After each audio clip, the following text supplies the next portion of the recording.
जनवरी 2019 में आम चुनाव से कुछ महीने पहले दिल्ली में बीजेपी की राष्ट्रीय कार्यकारिणी की बैठक हुई थी। इस बैठक में केंद्रीय मंत्री और बीजेपी की टॉप लीडरशिप में शुमार किए जाने वाले नितिन गडकरी ने पार्टी का राजनीतिक प्रस्ताव पेश किया था।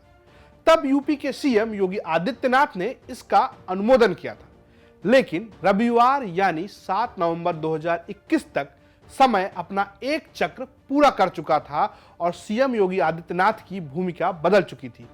दिल्ली में इस बार बीजेपी की राष्ट्रीय कार्यकारिणी में राजनीतिक प्रस्ताव सीएम योगी आदित्यनाथ ने पेश किया। क्या यह बीजेपी में योगी आदित्यनाथ का बढ़ता जलवा है? क्या योगी आदित्यनाथ भी बीजेपी की उस एलीट लीडर्स क्लब में पहुंच गए हैं जहां सब कुछ तय होता है, या ये चुनाव पूर्व यूपी में बीजेपी के संगठन को फिर से एक संदेश देने की कोशिश है कि योगी के नाम पर ही सब एकजुट हों? सबसे बड़ा सवाल यह है कि क्या पीएम मोदी अमित शाह के बाद अब योगी भाजपा में नंबर 3 हो गए? दरअसल रविवार को दिल्ली में बीजेपी ने अगले साल होने वाले 5 राज्यों के विधानसभा चुनाव में जीत का संकल्प लेते हुए राजनीतिक प्रस्ताव पेश किया। इसे सीएम योगी आदित्यनाथ ने पेश किया। मणिपुर के मुख्यमंत्री वीरेंद्र सिंह, गोवा के मुख्यमंत्री प्रमोद सावंत, उत्तराखंड के सीएम पुष्कर सिंह धामी, केंद्रीय मंत्री जी किशन रेड्डी, अश्वनी वैष्णव और केंद्रीय मंत्री अनुराग ठाकुर ने इस प्रस्ताव पर इंटरवीन किया।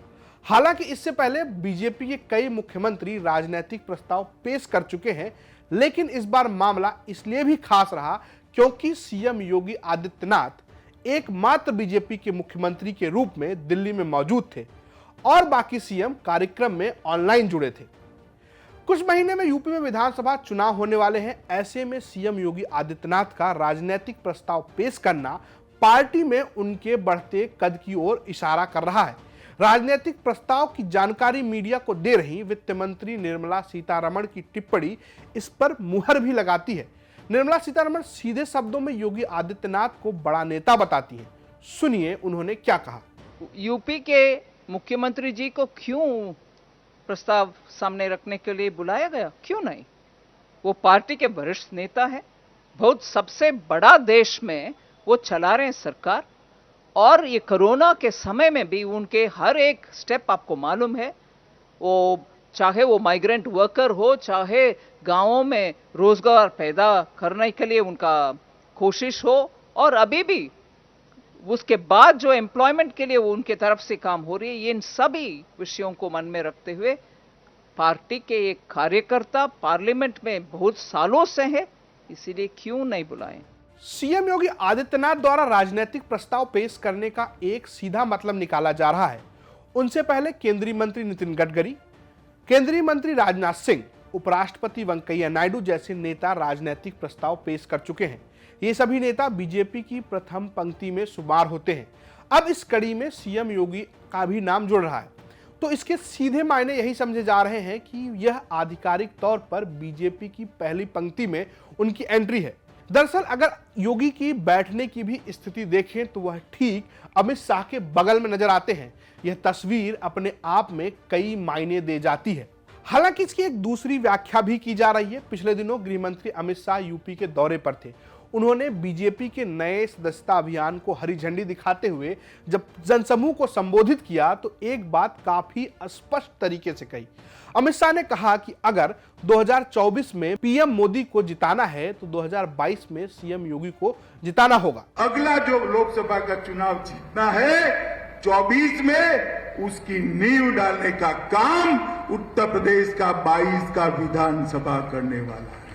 मैं उत्तर प्रदेश की जनता को बताने आया कि मोदी जी को फिर से एक बार 24 में प्रधानमंत्री बनाना है तो 22 में फिर एक बार योगी जी को मुख्यमंत्री बनाना पड़ेगा, तब जाकर ये देश का विकास आगे बढ़ सकता है।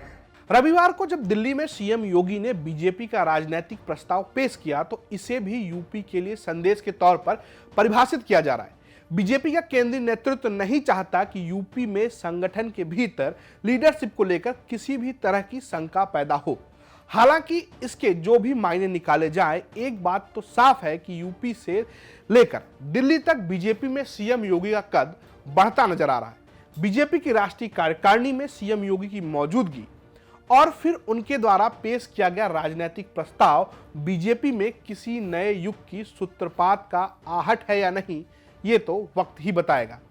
क्या वो भाजपा में नंबर 3 हो गए हैं? शायद इसका जवाब भी चुनाव के बाद ही मिल जाए। लेकिन बीजेपी ने इसके जरिए चुनाव के लिए तैयार हो रहे उत्तर प्रदेश को एक बड़ा संदेश देने की कोशिश जरूर की है। चलते चलते सबसे जरूरी बात, आप इस तरह की राजनीतिक विश्लेषण को अगर पढ़ने के शौकीन हैं, यानी आप राजनीतिक अड्डों और गपशप में दिलचस्पी रखते हैं, तो आप विजिट कर सकते हैं यूपी तक की वेबसाइट www.uptak.in। आपको बता दें कि स्टोरी भी हमारे वेबसाइट के सहयोगी अमीश राय ने आपके लिए लिखी थी, पेश किया मैंने रजत ने, और कैमरे के पीछे मौजूद हैं दीपांश।